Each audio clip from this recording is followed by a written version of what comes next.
por atender al llamado. Le comentaba a su jefa de grupo que el miércoles no me va a ser posible atenderlos, entonces pues la traje para el día de hoy. Finalmente tenemos clase también el día de hoy, se los intercambio. Y entonces pues vamos a echarle ganas para poder avanzar con todo esto. Se habrán percatado en el Classroom que les puse los programas que se van a realizar. Solamente de uno de ellos me gustaría comentar algo. Ahorita comento de los demás. Recorrí un día justamente por el retraso que tuve justamente de un día también para entregarles los programas. Si ustedes checaron ya su Classroom, ahí les puse justamente los programas que iban a estar reportándose, que eran el 13B, 14B, 15B y el 17. Bueno, son dos realmente programas los que me gustaría comentar. De aquí, por ejemplo, el 13B es justamente este programa, este circuito donde tenemos el control de dos motores. Aunque fuera un solo motor, aquí el chiste es el siguiente. Esta tarjetita la pueden justamente conseguir también, me refiero no solo físicamente, sino también en simulación. Es una tarjetita controladora de potencia, pero también lo pueden construir no necesariamente con un puente H hecho ahora sí que a mano, es decir, con 4 transistores, sino a través del L293, que también está en el Proteus, L293. O 298, pero el 293 es el más utilizado. ¿De acuerdo? Ese es lo primero. 14. 14B. Con este circuito no hay ningún problema. El LCD se consigue en el Proteus sin ningún problema. Si es físico, nada más pregunten por un LCD 16x2 y eso es todo lo que tendrían que considerar, exceptuando que el LCD, aparte de las terminales que tiene aquí, 16 en este caso, tenga dos más. Esas dos más son las backlight, que le llaman.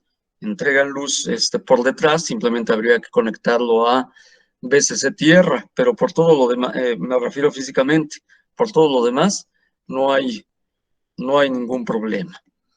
El otro, el 15B, fue con el sensor de temperatura. El LM35 también lo pueden conseguir en el Proteus, obviamente de forma física también, pero supongamos que por la versión de Proteus que tengan no lograrán conseguirlo, pueden sustituir este L293 por un potenciómetro. Simplemente sería la diferencia, un potenciómetro porque les da, alimentado en un divisor de corriente con 0 y 5 volts, porque eso les da justamente ese rango. Y por último, el 17, que es el de la alarma. En este caso, lo único que hay que considerar, digamos, así para poder sacarlo, sería esto que tenemos aquí. Si se fijan, va desde la primer terminal hasta donde llega, tanto para el teclado y de manera seguida para el LCD.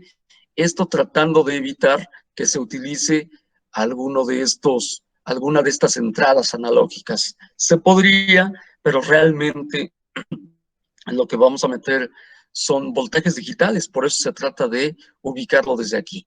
Eso sí, al ubicarlo desde ahí, nada más hay que cuidar que esto que tenemos acá la definición de columnas y renglones que tenemos aquí correspondan justamente a lo que nosotros vamos a conectar. Acuérdense que yo les comentaba que a veces la distribución de un teclado, en este caso 4x3, no es, o 4x4, no es exactamente como la que podríamos pensar, que va de 1 a 8 o de 1 a 8, sino ya habría que estarle probando en lo posible. Y sería pues lo único que hay que tomar en cuenta. ¿De acuerdo? Ok. Bueno, por otro lado, vamos a terminar con esta entrega 9, para poder pasar a la entrega 7, que sería la siguiente que veríamos. Ya les comenté el porqué de esta diferencia. Esta todavía no se la subo, la 7 se las voy a subir al rato, pero vamos a comenzar con ella. Y bueno, vamos a terminar con esta entrega 9, si no hay ninguna duda con respecto a las prácticas de Arduino. ¿Alguna duda? Profesor, si yo Sí. bueno, lo hice con el puente H, ¿no hay problema o lo cambio? No hay problema. Sí, Ok, sí es el perfecto. puente H. Bueno, si tú lo construiste con los transistores, te costó más trabajo, pero también pudiste haberlo hecho. O si fue con el 293, sin problema. O 298, sin ningún problema. O si conseguiste la tarjetita, pues también, sin problema. Con cualquiera de esos, no hay problema. Ok, muchas ¿Sale? gracias. Gracias. Ok. La clase anterior habíamos hablado sobre la diferencia que se tenía entre el modo real y el que tienen los procesadores de trabajar. En el modo real, uno de los aspectos que comentábamos es el hecho de que todas las direcciones reales se consiguen a través de una dirección de base y una dirección de desplazamiento, que es la del propio programa. Y la dirección de base, que es la del segmento, es una dirección como tal, una dirección real. Pero en el caso del modo protegido comentábamos que aunque al programador le parecía que todavía describía o definía una dirección de base, que era la dirección de segmento, y una dirección de desplazamiento, que era la de su programa, había una gran diferencia con la dirección de segmento, porque en realidad la dirección de segmento, comentábamos, no era una dirección como tal. Para el procesador, esa dirección de segmento, ese registro de segmento, era un selector de lo que en memoria se tenía como descriptores. ¿Y qué era un descriptor? Comentamos, era el número, era un conjunto de palabras. Cada descriptor era un conjunto de palabras que describían algunos de los aspectos o características más importantes de un programa en particular. A ver, déjenme nada más que llegó otro compañero. Ok. Definen, vuelvo a repetir, las características más importantes de cada uno de esos programas. ¿Y esto por qué se trabaja de esa manera? Porque comentábamos que en el modo real normalmente se tiene un solo programa corriendo en ese momento, un solo programa, lo cual significa que toda la atención del procesador, digámoslo así, es para él. No hay problema de sobreescribir direcciones, instrucciones, por lo tanto, etcétera, y ya. Pero para el caso del modo protegido, comentábamos que no se tiene un solo programa corriendo al mismo tiempo, sino que en la memoria extendida, es decir, la memoria que va más allá de 1 mega, se tienen varios programas corriendo al mismo tiempo, y estos entran y salen, colocados en ciertos espacios. Pero esto podía dar problemas de sobreescribir algunas direcciones de alguno de los programas que ya residen en memoria cuando llegue otro. Justamente para evitarlo, en algunas de las palabras del descriptor de un programa se define un inicio y un final. El inicio es la dirección de base, que en este caso sería la dirección de inicial de segmento, y el límite sería el final. Por lo tanto, es como si pusiéramos una barrera al principio y al final, y esto para todos los demás programas también, con lo cual se evita que se sobrescriban, que se empalmen, que, etcétera, etcétera, ¿sí? Ese es el chiste del modo protegido. Repito que la dirección de segmento es un selector en realidad de alguno de los descriptores. Y comentábamos que teníamos hasta 8.192 descriptores de sistema que eran llamados descriptores globales y 8.192 descriptores de los programas de usuario que eran llamados locales. ¿Por qué 8.192? Porque se utilizaban 13 bits del bus de direcciones para seleccionar alguno de estos descriptores. 13 bits para poder seleccionar alguno de estos descriptores, ¿sí? Lo cual me hace un total de poder escoger hasta 16.384 segmentos, bueno, descriptores de segmento, ¿de acuerdo? Ya comentábamos la clase anterior cómo los descriptores, de acuerdo al procesador del que se trate, van a tener ciertas palabras correspondientes, pero las básicas son la base, en este caso, que es el inicio, y el límite, que es el final, con lo cual se enmarca a ese segmento, a ese programa en particular, y palabras de derechos de acceso. Igual para el otro, además de otras palabras adicionales, digo, de otros bits adicionales en otra palabra, que eran, y ya lo comentábamos, el bit de granularidad, el de disponibilidad, el de datos. El de granularidad nos decía de qué tamaño podían ser esos segmentos, si de grano fino, chiquitos, de hasta 64K, o grandes, de hasta 4 gigas. El de disponibilidad me decía si podía tener acceso en un momento dado a ese programa, en ese momento, o no.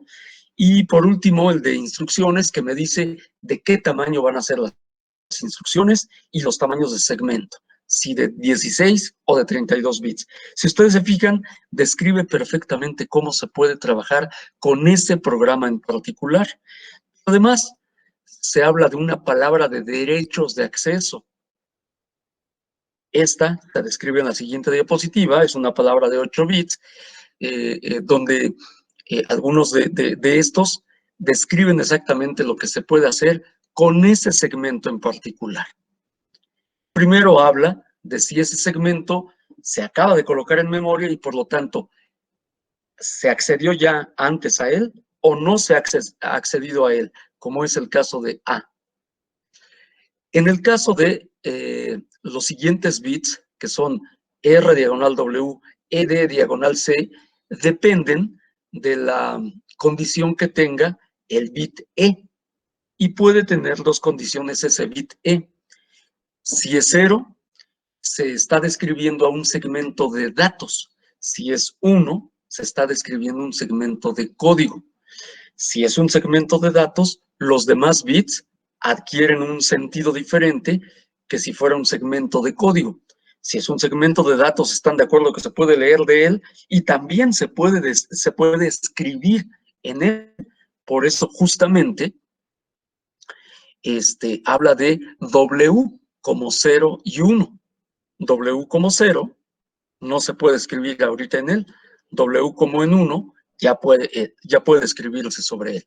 Y además el caso del ED.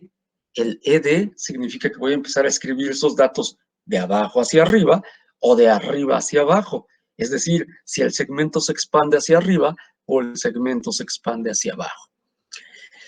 Obviamente, si ese bit E no fuera 0, con todas las condiciones que ya dijimos, y fuera 1, se está describiendo a un segmento de código, no de datos, de código. Por lo tanto, están de acuerdo que no se puede escribir en él, solamente se puede leer de él. Por eso, R puede estar en 0 o 1. Si está en 0, no se puede leer de él en ese momento, por alguna razón. Si está en 1, ya puede leerse de él. Y también el caso del bit C, que ahora ya no es ED, sino C. Si es 0 o es 1, si es 0, se ignora el nivel de privilegio. Si es 1, no se ignora. Esto del nivel de privilegio es como si fuera una jerarquía, porque un nivel de privilegio mayor, significa que se va a atender a ese segmento antes que otro que tiene un privilegio menor. Se establece esto porque hay algunos segmentos que son del sistema operativo, y normalmente se atienden antes que aquellos que son de usuario, por ejemplo. Ok, los siguientes bits son independientes de lo que tengan los anteriores. Por ejemplo, el bit S establece si es un descriptor de sistema o no lo es. DLP establece ese nivel de privilegio del que comentábamos. Si se fijan, son 2 bits de nivel de privilegio. Por lo tanto, el privilegio que se puede tener es de 00, el de mayor privilegio, 01, 10 o 11. Otra vez, DLP son 2 bits que establecen el nivel de privilegio. Y puede ir desde 00 hasta 11, 00 el de mayor privilegio, sigue 01, 10, 11, donde 11 es el de menor privilegio. Y por último, el bit P no está definido, no es un bit que todavía está definido en los procesadores incluso actuales, pero se puede utilizar más adelante. Okay. Ya por último,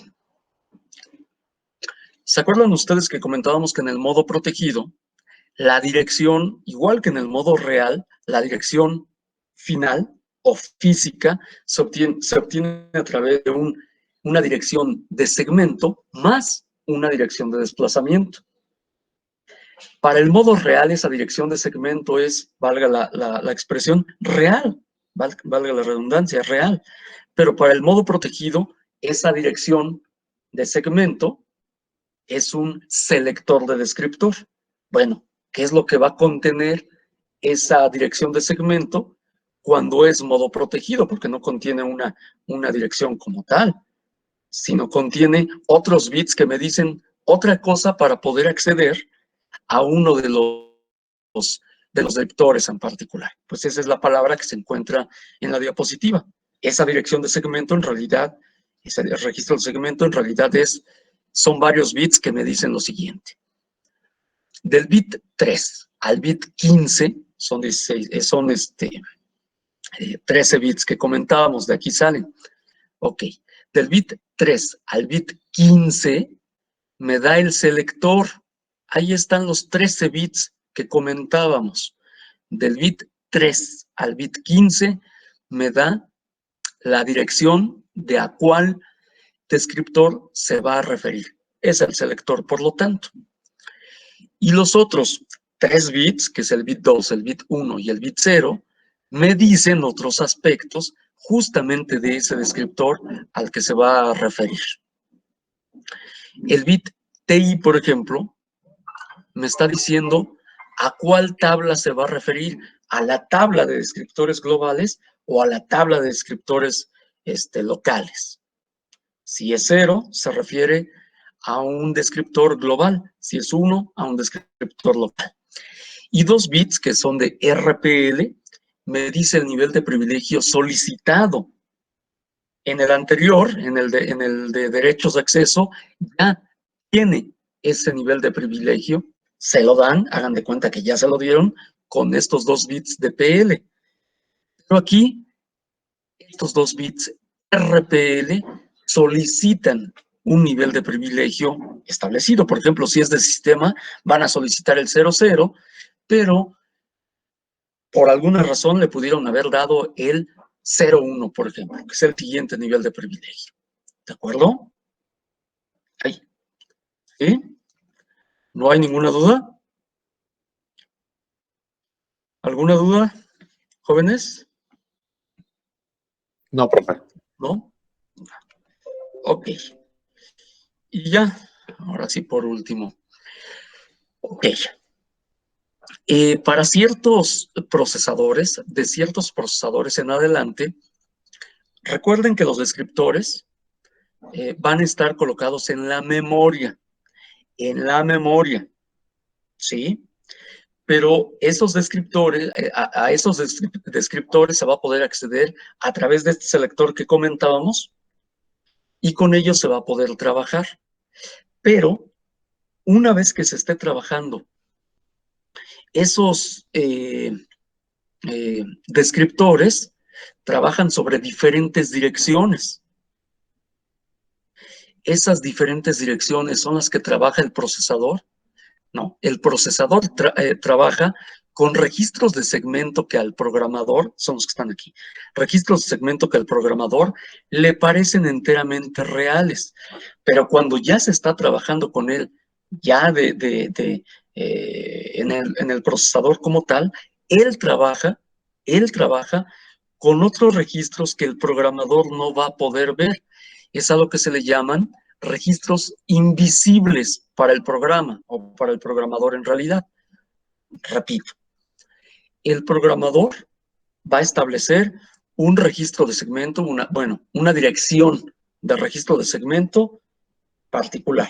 A él le va a parecer real, pero cuando ya se accede a través de ese registro de segmento, que recuerden que es un selector, a uno de los descriptores, en ese momento que ya se está poniendo a trabaja con otros registros de segmento que el programador ya no va a poder leer y se encuentran también en memoria en un espacio aparte para que no choquen, digámoslo así, con los verdaderos registros de segmento.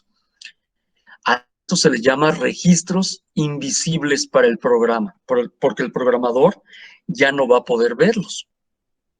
Como es un espacio de memoria con la cual se trabaja de manera dinámica, se le llama caché del descriptor, no porque sea una caché como tal, sino porque es un espacio de memoria que de momento va a contener ciertas direcciones que no van a ser visibles al programador y en realidad al programa que escribió el programador. Por eso son invisibles para el programa y por eso se le llama caché del descriptor. Recuerden, en la tabla que se encuentra en memoria hay 8.192 descriptores globales, 8.192 descriptores locales, y esos se encuentran fijos ahí. Cuando el programador establece con un registro de segmento la selección de uno de esos descriptores, se toma una copia de ellos con los que se comienza a trabajar en otro espacio de memoria. A ese se le llama caché del descriptor. ¿Sí? Esa parte no la va a ver el programa como tal, él va a seguir viendo su selector y eso es todo. Hasta aquí dudas, no sé si me explique con esto último, y ahorita les digo por qué así. No sé si me explique.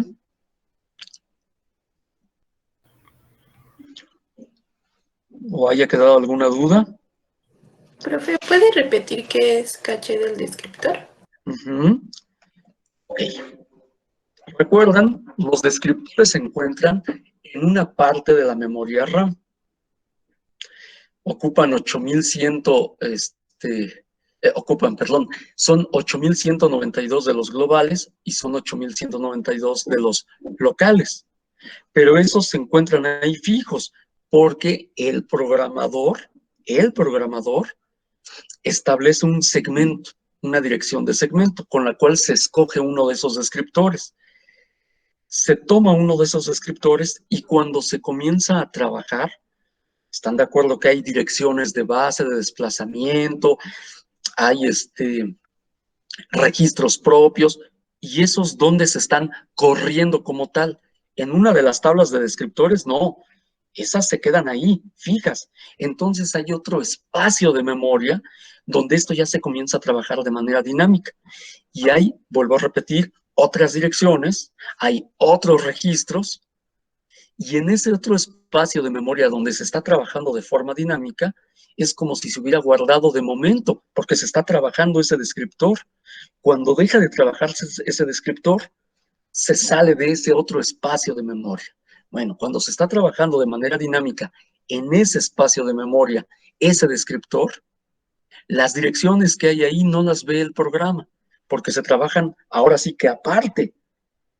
Pero al programa le dan a entender que siguen siendo las mismas direcciones que él había escogido desde el principio.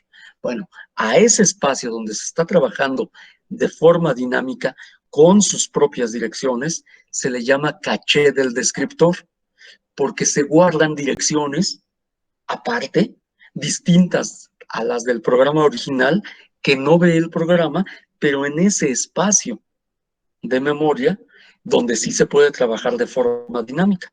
Justamente por eso se le llama caché del descriptor, porque se guarda de manera temporal ese cúmulo de direcciones, base, límite, los accesos que tiene, etcétera, etcétera. Cuando el programa sale de la memoria, es como si hubiera salido de una caché.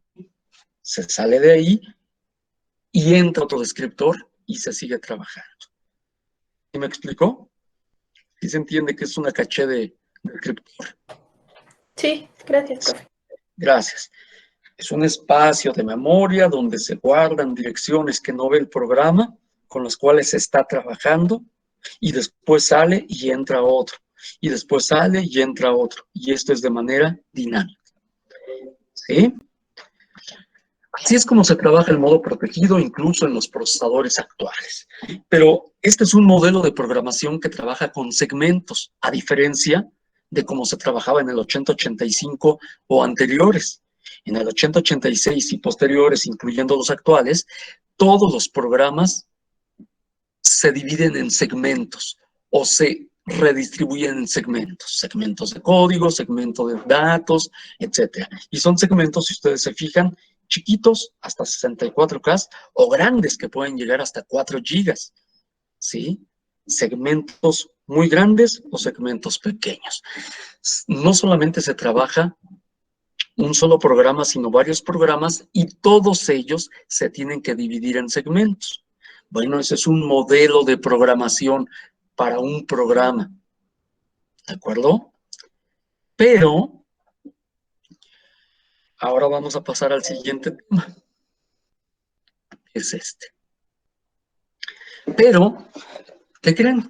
En los sistemas operativos actuales y en los procesadores actuales, recuerden que no solamente trabajamos un programa, sino varios programas corriendo al mismo tiempo. Bueno, parece que es al mismo tiempo.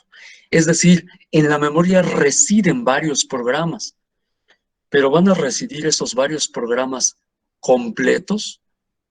No realmente. Les voy a poner un ejemplo.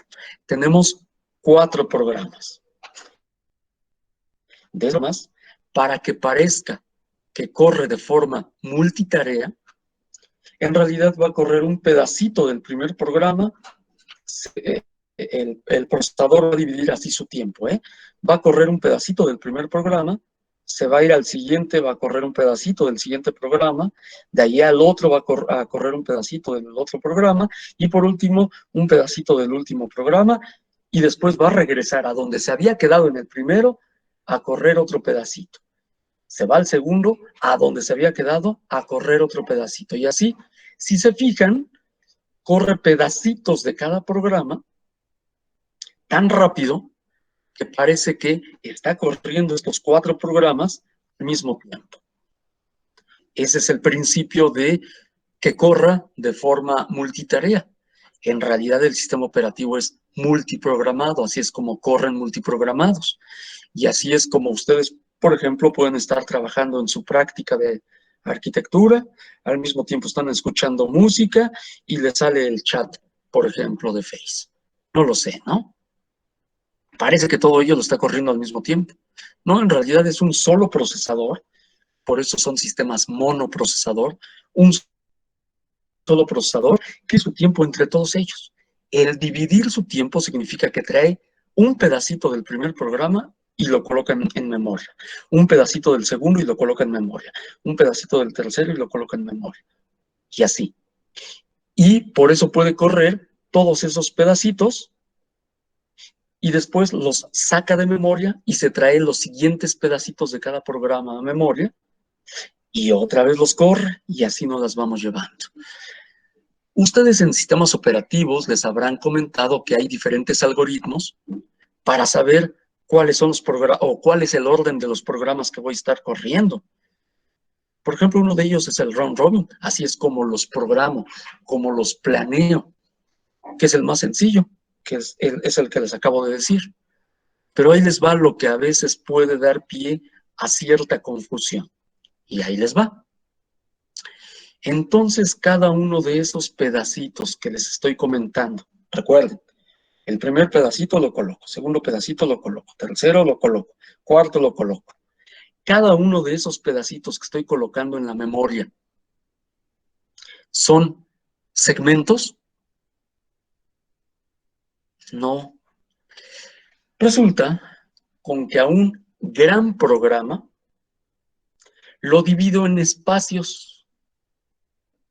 Lo divido en espacios que son los pedazos que sí voy a mandar a memoria. Esos pedazos en los que lo divido se les llama páginas. Páginas. Si yo tengo este gran programa y lo divido en 3 pedazos, quiere decir que ese programa va a tener 3 páginas. Y primero voy a mandar el primer pedazo, es decir, la primera página, a que se corra. Saco esa página, me traigo la siguiente, la coloco en memoria, a que se corra. Y así nos las vamos llevando. Cada una de esas páginas que yo mando a memoria, ¿qué creen? Está dividido en segmentos. Los mismos segmentos que acabamos de ver hace un momento. Es decir, la división en segmentos se da a nivel hardware como un modelo de programación. ¿Sí? Y bueno, cuando nosotros tenemos un gran programa que divide en esos espacios que llamo páginas, cada una de esas páginas que mando a la memoria para que la corra el procesador, se dividen en segmentos. Digamos que cada página tiene sus propios segmentos. Y si mando la segunda página, también tiene sus segmentos, la tengo que dividir en segmentos. Si mando la tercera página, también al llegar a la memoria la tengo que dividir en segmentos. Mejor aún, como estamos trabajando en modo protegido, porque son sistemas operativos multiprogramados, en modo protegido, ese modo protegido lo trabaja el procesador. Y eso quiere decir que cada página la divide en segmentos que protege, que trabaja en modo protegido. Entonces, si se fijan, hay una forma de trabajo conjunta entre el sistema operativo y el procesador, y se deben de entender, pero esto va más allá. ¿Hasta aquí dudas? ¿Ninguna duda? ¿Jóvenes? ¿No? Ok. Ok. No, profe. Ok, gracias. Ahora vamos a ver. Está bien. Ya vimos que los programas, así como les acabo de comentar, se trabajan en la memoria principal. Ahí es donde se corren, se tienen que correr. Como es un sistema microprocesado, recuerden que el procesador tiene su memoria externa y ahí en la memoria externa es donde se van a correr todos los programas. Pero ¿están de acuerdo que se adicionó al tiempo una memoria con un tiempo de acceso mucho menor, es decir, una memoria mucho más rápida que la memoria RAM principal, que es la famosa memoria caché? Esa memoria caché se encuentra, está el procesador, está la memoria principal, esa memoria caché se encuentra en medio. ¿Para qué me ayuda la memoria caché? Es una memoria más pequeña, pero mucho más rápida. Bueno, pues ahí voy a guardar los elementos que más utilizo, porque es una memoria más rápida, son los elementos que más utilizo, porque de ahí los puedo tomar mucho más rápido. Y esto hace que el sistema computacional corra más rápido. Pero ¿qué pasa si agrego otro pedazo de memoria caché, pero ahora interna al procesador? Es una memoria todavía más rápida que la memoria caché anterior, pero más pequeña. Ahora sí, la memoria caché que está dentro del procesador es una caché nivel 1 o L1. La memoria que está fuera del procesador es una caché L2, nivel 2, y además la memoria RAM. Y entonces ya me queda una jerarquía de memoria. ¿Dónde se encuentran los programas cuando no están corriendo, que están dormidos? Pues en un almacenamiento secundario, que puede ser un disco duro, por ejemplo, magnético. De ahí hacia abajo me encuentro la memoria principal. La memoria principal es más rápida que la memoria secundaria, es más rápida, ¿sí? Y más grande, pero definitivamente es más lenta que la caché de nivel 2. La caché de nivel 2 es más pequeña, pero más rápida que la memoria principal. Y así, a su vez, dentro del procesador, la memoria caché de nivel 1 es más rápida todavía que la caché de nivel 2, pero más pequeña.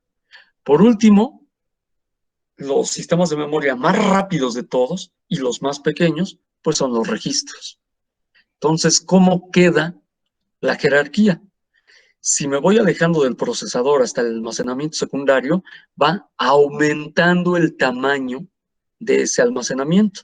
Los registros son los más pequeños. Caché un poco más grande, la caché nivel 2 es más grande. Todavía la RAM es mayor y el almacenamiento secundario es todavía más grande. El problema es la velocidad. Entre más me alejo del procesador, se va haciendo más lento. La caché nivel 1 es más lenta que los registros, pero es más rápida que la caché L2. La caché L2 es más lenta que la caché L1.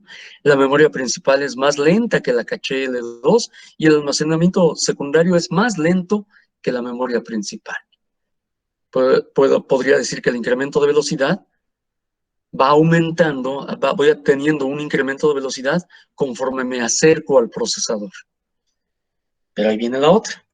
Y esto lo vimos en organización.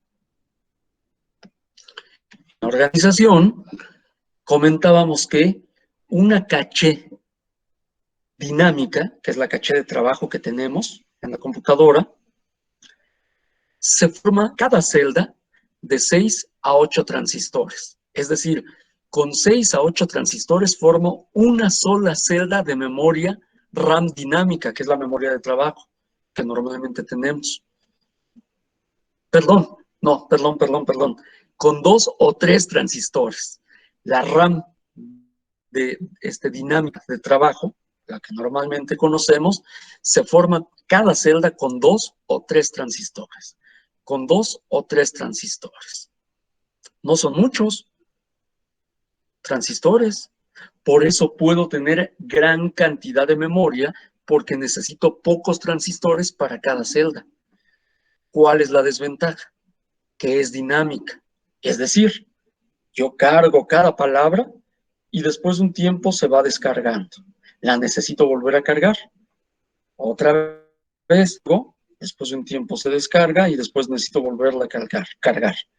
Después de un tiempo se descarga y necesito volverla a cargar.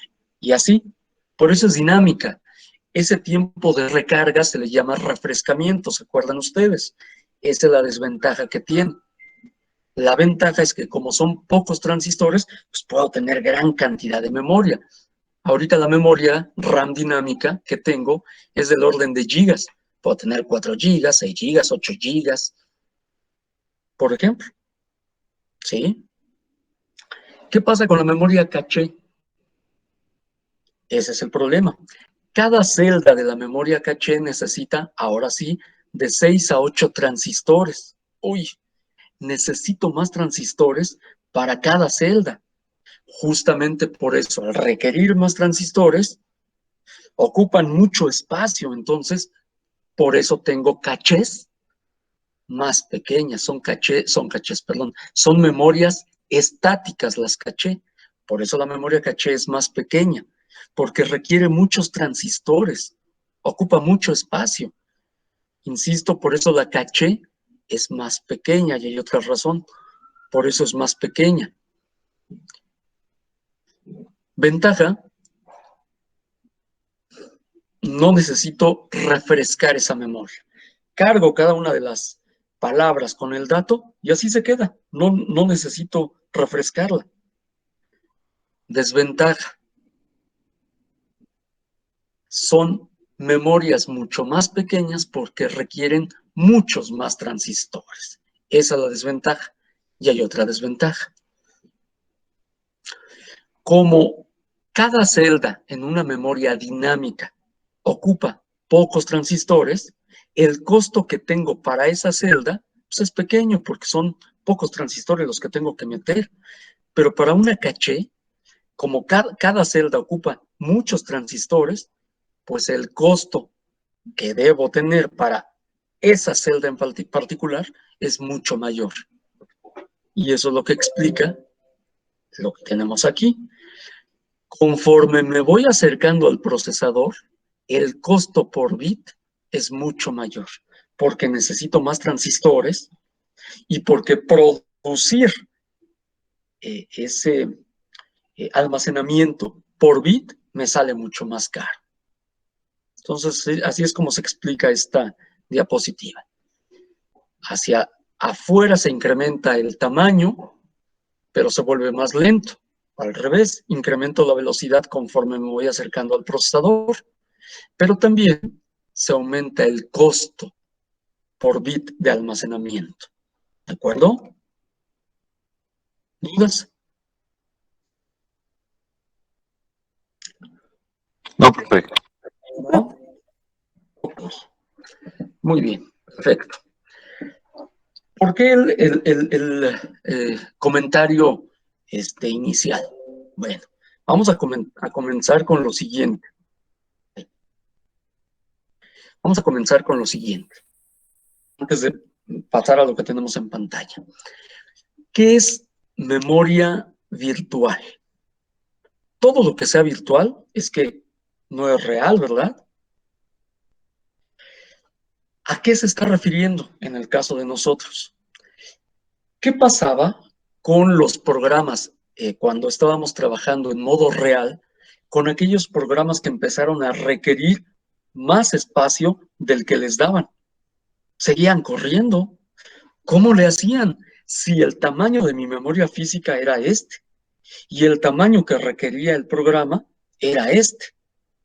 ¿Cómo le hacíamos para meter este gran programa en este pedacito? Porque sí está corriendo. ¡Ah, caramba! Entonces tenemos memoria que físicamente no tenemos. Exactamente. ¿Qué pasa si ese gran programa lo divido en pequeños pedazos? Y mando ese primer pedazo a este espacio de memoria física y lo pongo a trabajar. Después lo saco y mando el siguiente pedazo a este espacio y lo pongo a trabajar, lo saco. Y después mando este último pedazo a este espacio de memoria y lo pongo a trabajar. Pues es como si todo este tamaño de programa hubiera entrado en este pedacito de memoria, ¿cierto? Cada uno de esos pedazos en los que dividí ese gran programa se le llamó página.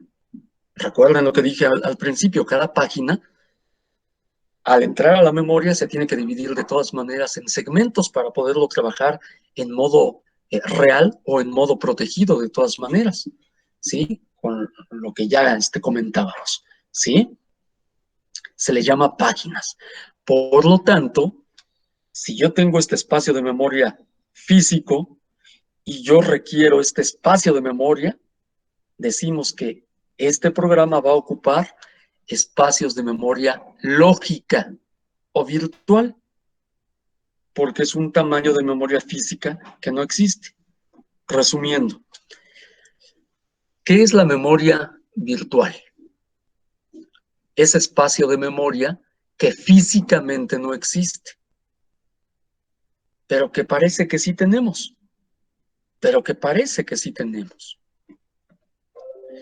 ¿Cómo es posible yo pueda tener justamente este espacio de memoria virtual si no tengo un espacio de memoria físico?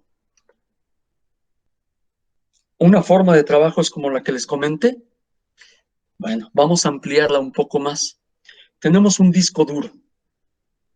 En el disco duro está un programa durmiendo. Ahí no corre el programa, pero reside ahí. Es el conjunto de instrucciones, ¿sí? Todavía no es un proceso, es un programa. ¿Cuándo se vuelve proceso? Cuando ese programa se va a la memoria y empieza a correr. Ahí ya se vuelve un proceso. Pero ahorita es un programa, ¿sí? ¿Qué pasa si a ese disco duro, hagan de cuenta que es como si fuera un cilindro, le establecemos un pequeño espacio como si fuera un queso? Es como si le hubiéramos cortado un pequeño espacio. Ese espacio que le establecemos a ese disco duro, independiente de los demás programas, lo voy a ocupar para otra cosa. Voy a tomar ese gran programa, que es grande, y lo voy a mandar a ese espacio que establecí dentro del disco duro. Ahí es en donde lo divido. Pac, pac, pac. Ahí lo divido. ¿Sí? Esas divisiones que hago son las páginas de disco. Esas páginas de disco las empiezo a mandar a ese pequeño espacio de memoria, que es más pequeño, ¿no? Mando el primer pedazo, que es la primera página. Lo pongo a trabajar, lo regreso al espacio que había establecido en el disco duro, mando la segunda página, la pongo a trabajar, la vuelvo a regresar, luego traigo la tercera página, la pongo a trabajar y la vuelvo a regresar. Es memoria virtual, ¿no? Así es como se establece la memoria virtual. Así es como se establece la memoria virtual. ¿Sí? Y a ese espacio del disco duro que aparté, donde voy a poner un programa, lo divido, y donde voy a mandar las páginas y luego las regreso, y voy a regresar después al programa completo a dormir y me traigo otro programa, se le llama un espacio de intercambio o swapping. Intercambio o swapping. S-W-P-P-I-N-G. Swapping. Intercambio. Todos los sistemas operativos, todos, aún el Windows, todos establecen un pequeño espacio de intercambio. Solamente que hay algunos sistemas operativos que me preguntan, otros no. Por ejemplo, Linux me puede preguntar, ya no todos, pero algunas distribuciones me podrían preguntar, oye, ¿cuánto le dejo de intercambio? Y tal vez ustedes se queden, ¿cómo? Porque a veces no lo sabemos. Windows no me pregunta. Windows establece un tamaño de disco duro de intercambio y ya lo hizo. Y no me enteré, por ejemplo, pero siempre se tiene. ¿Y esto para qué es? Para poder lograr memoria virtual. ¿Hasta ahí estamos bien? ¿Sí? Sí, profesor. Ok. Bueno, ahora vamos a ver lo siguiente. Ya tenemos, en este caso, procesador. Tenemos la memoria, donde ya vimos cómo se trabajan esas páginas, segmentos, todo ese rollo bonito. Pero ya vimos que de forma intermedia puedo tener una caché, solamente que la memoria RAM es grandota con respecto a la caché que es pequeña. Pero tienen una relación entre uno y otro, entre la memoria RAM y la memoria caché. ¿Por qué? Porque el procesador va a traer algunas cosas de la memoria RAM, las va a meter en caché y las va a empezar a trabajar. Y las está trabajando con caché. ¿Por qué con la caché? Porque así es más rápido todo esto. Recuerden que su tiempo de acceso es mucho menor y como no es dinámica, es una memoria mucho más rápida. Pero están de acuerdo que si es una memoria pequeña, va a contener solamente algunos datos e instrucciones que yo necesito en ese momento o que necesita en ese momento el procesador. ¿Qué pasa cuando necesita otros datos? Pues esos datos los saco y traigo otros. Puede ser del mismo programa, de otro programa, etcétera, etcétera. Pero, ¿de qué manera se relacionan la caché y la RAM si tienen tamaños tan diferentes? Bueno, la memoria RAM la voy a dividir en varios bloques llamados, ¿cómo creen? Bloques. Son espacios contiguos de la memoria RAM, ¿sí? De un tamaño definido. A esos les llamo bloques, así tal cual. Son bloques de RAM. Y a la caché también la voy a dividir en pequeños espacios contiguos, en pequeños bloques, pero este lo voy a llamar líneas. Entonces, ¿qué es una línea de caché? No, no es una palabra. Una línea de caché es un bloque de caché, pero le llamo línea para no confundirlo con los bloques de la memoria RAM. Otra vez, la memoria caché también se divide en pequeños bloques, llamados líneas. Entonces ya tengo líneas de caché y bloques de RAM. Y debe de haber una manera de poder relacionar las líneas de caché con los bloques de RAM. A eso se le llama funciones de correspondencia o funciones de mapeo. ¿Qué son las funciones de correspondencia o mapeo? La forma de relacionar las líneas de caché con los bloques de RAM. Bueno, ya decíamos hace un momento que debe de llegar un momento en el que lo que tengo guardado en caché hay que sacarlo y sustituirlo por otros datos que sí voy a necesitar. ¿Con qué criterio voy a saber cuáles son los datos que voy a sacar? No siempre son los que no necesito. ¿Y cómo sabes? Los criterios con los cuales voy a sacar datos de la caché y voy a traer datos de RAM se les llama algoritmos de sustitución. Algoritmos de sustitución.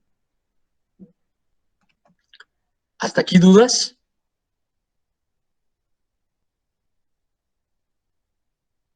¿Ninguna duda? Ay, profe, ¿podría repetir qué son los algoritmos de sustitución? Es que se cortó y no lo entendí. Ah, ya, ok.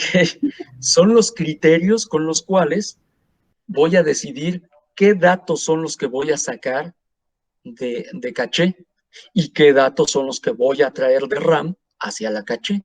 Otra vez, son los criterios con los cuales voy a decidir qué datos son los que van a salir de caché y qué datos son los que voy a traer de la RAM hacia la caché. Son esos criterios. ¿Sí? Gracias. Gracias. Ahorita, sí. ¿De qué otra forma dijo que se conocía el espacio de intercambio? Swapping, que era S de sueño, W, A, P, P, I, N, G. Swapping. Intercambio. ¿Sale? Vale, espacio de swapping o espacio de intercambio. ¿Sale? Gracias. Gracias. Ahorita que decía la compañera que se trabó, a veces me pregunto en qué posiciones me trabaré, si quedaré muy chistoso, trabado. Ok, vamos a ver. ¿Están de acuerdo que si ahora, tanto la caché como la RAM, ambas quedan divididas en bloques? Pues para poder encontrar una palabra en particular ya no es de forma directa, sino tengo que ubicar primero un bloque y después y después una palabra dentro de ese bloque. Pero primero debo de ubicar al bloque. En el caso de la caché es igual. Primero debo de ubicar la línea en particular y después la palabra dentro de esa línea. ¿Sí? ¿Hasta ahí estamos bien? ¿Sí? ¿Hay dudas? Ok. Si yo primero debo de ubicar el bloque o primero debo de ubicar la línea, pues están de acuerdo que de mi bus de direcciones y de mi palabra, de mi registro que se relaciona con el bus de direcciones, algunos bits me van a servir para poder seleccionar la línea y otros bits para poder seleccionar algo dentro de esa línea. De eso se trata este ejemplo que estamos viendo en la pantalla. Tenemos una caché con 64 bytes de longitud de línea. 64 bytes de longitud de línea. ¿Qué es la longitud de línea? El número de palabras que componen a una línea, a ese bloque llamado línea. Entonces, tenemos una caché de 64 palabras, una caché cuya línea es de 64 palabras. O sea, es la longitud de línea. Y pregunta, ¿cuántos bits se utilizan para determinar qué byte dentro de la línea caché indica la dirección. ¿Cuántos bits se utilizan para determinar qué byte dentro de la línea caché indica la dirección? Es decir, ¿cuántos bits voy a ocupar para seleccionar una de esas 64 palabras? Está fácil, ¿no? 2 a la cuánto me da igual a 64. No 64K, igual a 64. 2 a la 6. Por eso son 6 bits. De ese bus de direcciones, 6 bits me van a servir para seleccionar una de las 64 palabras de la línea. ¿Sí se entiende? ¿No hay dudas? Todo claro. Ok, perfecto. Ya con esto nos vamos a ir metiendo poco a poco a este tipo de cuestiones que son pues bastante interesantes, porque por ejemplo aquí estamos hablando de las líneas de caché, aquí lo hablamos de manera más específica, luego nos metemos con otras cuestiones que existen en la memoria, que son las matrices de etiquetas y de datos, y que son otras cuestiones muy específicas. Vamos a ver cuáles son las funciones de mapeo, las funciones de correspondencia que comentábamos, y las funciones o algoritmos de sustitución, cómo se trabajan y todo eso. ¿De acuerdo? Esto se los voy a subir el día de hoy o mañana. ¿De acuerdo? ¿Sí? Sí, profesor. Bien. Hoy le dejaríamos hasta aquí. La siguiente clase seguramente vamos a estar terminando con esta presentación que tenemos en pantalla y vamos a hacer algunos ejercicios.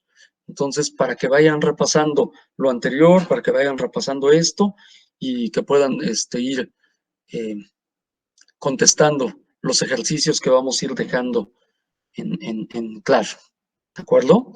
Los vamos a ir dejando seguramente por sesión, entonces sí necesito que vayan repasando. ¿De acuerdo? ¿Sale? Sí, profe. Ok. Pues muchas gracias, jóvenes. Les agradezco mucho el haber estado hoy por aquí. Como decía hace un momento, el haber atendido al llamado. Y como les decía, pues el miércoles no me va a ser posible estar con ustedes, por eso les cambié el día. ¿Vale? Entonces, pues cuídense mucho, jóvenes. Muchas gracias por haber estado por aquí y nos vemos la siguiente clase. ¿De acuerdo? Hasta luego.